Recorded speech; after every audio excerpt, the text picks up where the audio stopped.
If you think about like the gap between where you are and where you want to be, 98% of that is having authority in the market. If Elon Musk says, hey, I have three 30-minute call slots open this week, we can chat about how to scale your business. How long would it take for those calls to fill up? 2 seconds. Because he has authority, right? Point. Yeah. Exactly. So the way we create authority in any market is by demonstrating our expertise. Okay.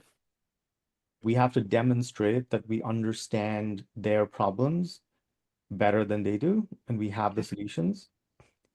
And the most efficient way to do that is by, especially in the beginning, when you're starting from scratch, right? You can just use people in a similar space who are bigger and more recognizable to give commentary and analysis on their journey or some aspect of their thing and break that down. That allows other people in that niche to recognize you as someone who has insights and expertise valuable to them. It's the permissionless way of creating authority. Mm. And when you have clients, you can do that with clients. Here's how a client added 5K a month to her freelancing business without working more hours. And then Curie can just break down what that is. And so when other freelancers see that, it implicitly builds authority versus you guys needing to say, hey, I know a thing or two about this. And when we accumulate that in enough volume in the market, I call that building a public body of work, public demonstration of expertise, then it does the selling for us. The magic formula is when you have authority and you add the right offer, that's what unlocks a market. The hardest part when people are starting from scratch is what's my box? How do I solve the cold start problem of starting with zero clients? How do I demonstrate authority? Value in a market is very unequally distributed. You know a lot about retention and churn and LTV because you've done this for a very long time. Let's say you have 100 units of knowledge and 100 units of value about that particular topic. The rest of the market is like a bell curve, but the bell part is very narrow and concentrated. Most of the market doesn't know much about that. They know the basics. The way we make money is by increasing the distribution of value that's concentrated on the bell curve across to the areas where there is a need for it, but it doesn't exist. Gotcha. So let's say you have a call with someone who runs $1 million a year membership business. They have issues with churn and retention. You look at their stuff, and in 23 minutes, you're like, I know what the problem is. It's actually this and this, and all you need to do is this and this. And they've been hitting their head against the problem for a while, but they just don't have the expertise and the specific knowledge and the experience to say that's the problem and that's the solution. So when they see an opportunity to absorb value from you, because the amount of value you have on that dimension is much higher, that differential in value is what creates a transaction and causes money to flow in a market. What we need to do when we reverse engineer the fundamentals is demonstrate to the market that there is a value differential. Because the market moves money based on the perception of value, not actual value. And Yeah. you will be paid based on how much your market perceives you have value Yes. and never your actual value, because it's never possible for anyone else to know your actual value in a domain. Yep. So the more we increase the surface area, the more we create almost a magnetic field around you and your brand where people perceive the value differential. And when they see that, they move towards you because they want to acquire that value and unlock an outcome for themselves. So this is why when people are starting out and just doing cold outreach, most messages don't yield a result. The perception of value is either like Mm-hmm. this or like this. It's all, this is just a waste of time.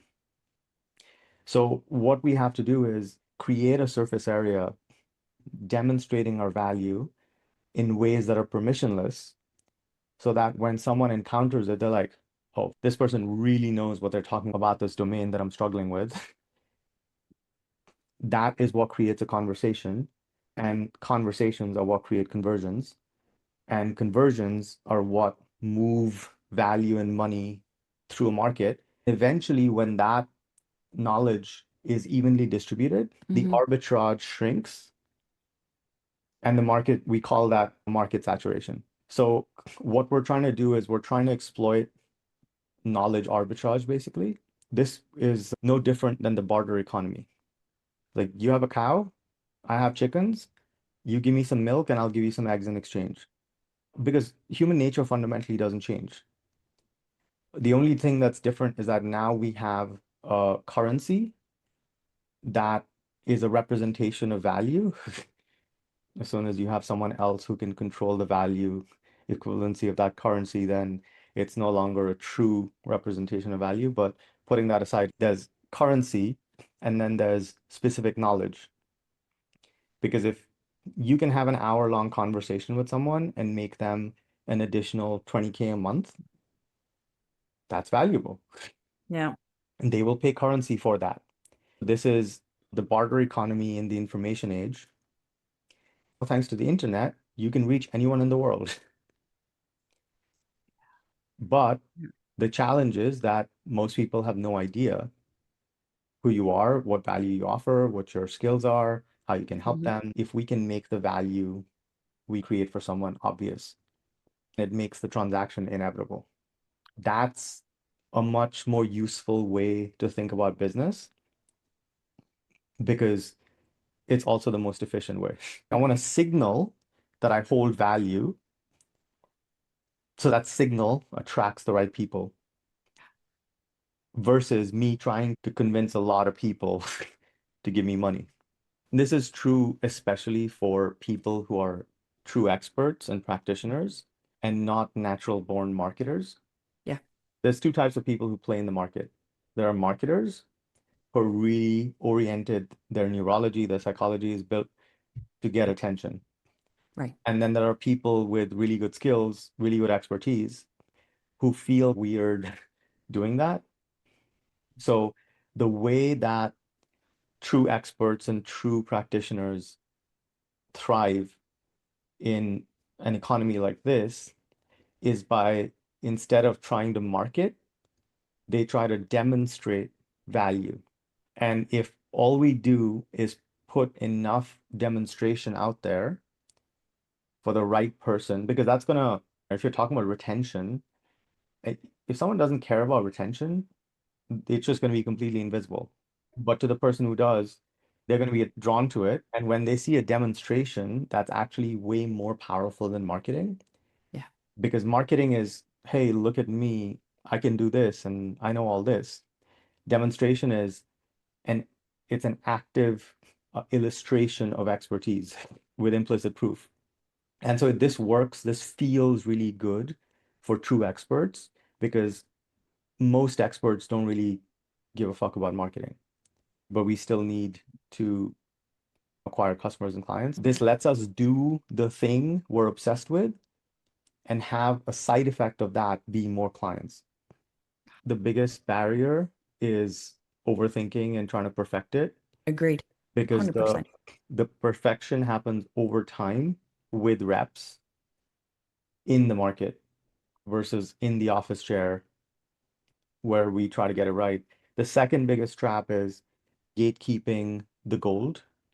So you want to actually put out everything you know, because in your case, you are literally charging for the implementation. The information doesn't have much value. You got to know the right pieces to put together. This is the hardest thing for us, knowing what shape we want to take in a market. Everyone's a multidimensional person with lots of interests and skills. You know a lot about a lot of things in addition to your retention and memberships, but knowing what to leave out is more important than knowing what to include. Energy is finite for everyone, attention is finite, but it appears that is not the case. So it actually causes us to be more indiscriminate and less precise when we realize that energy is finite and capacity is finite. The only way to generate asymmetric returns in a business is actually by tightening the definition of everything. Whereas when we're operating in the illusion of I can do everything, niches become more bloated, offers become more bloated, the box becomes bigger, and that is extremely counterproductive. So it's actually an asset that you have a constraint because all values come from constraints. So when you, instead of I help SaaS companies grow, I help SaaS companies retain more clients, I help membership businesses reduce churn and increase retention. Oh, okay. That is a very specific box. And it passes the flat tire test, which is if I say to someone, I can fix your flat, there's no 30-minute webinar or 2-hour webinar required for them to understand what I'm saying. Yeah. And when you say that, the right person's going to know immediately how you're going to help them. Yeah. And that is actually what unlocks the efficiency in a market Mm. because all the inefficiency comes from a wider articulation of the problem and solution than is absolutely necessary. So the language is what creates the inefficiency, and language is a representation of how we psychologically experience an idea. So the broader we define it, the more variables it introduces, the more inefficient the process becomes. Now we're fighting all these battles instead of just picking the one lane. So maximum asymmetry comes from the equation that has one or two variables and everything else is a constant. In a niche, you run a membership or subscription business, you've been growing really well and fast, but your churn is up, your retention is down, and you're extremely frustrated that you have a leaky bucket. Even though you're spending money on acquisition, you feel torn because you can see the inefficiency, but don't have the capacity or knowledge to fix that. I can help you with that. So clear. The other like strategy, now that we have the principles that are clear, I'll share a strategy that could be interesting to play with. I think of it like the white paper or the thesis or the magnum opus. I've seen a few people do this where they basically write a full thesis in a Google Doc of who they are, their track record, their expertise. Of course, it's customized to this very specific box, and it lays out their journey, but also their beliefs and their methodology. Here's why these problems exist. Here's the root cause. Here's what happens if you don't do anything about it. And then here is how we solve it. When customers cancel in the first 30 days, here are the 3 reasons why that happens. Here are the strategies to fix that.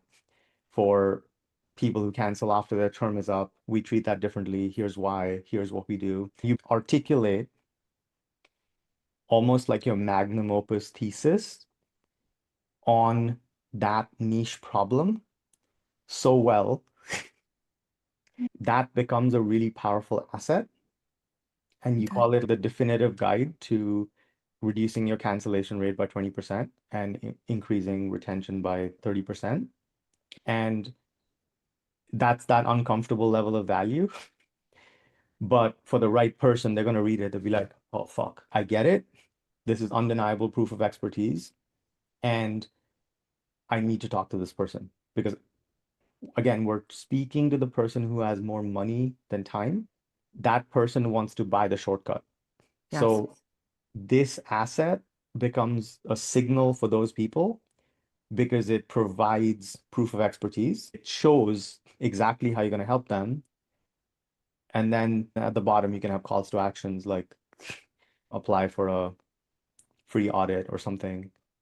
And then that becomes an asset you can use in outreach. That becomes an asset you can use in a variety of places.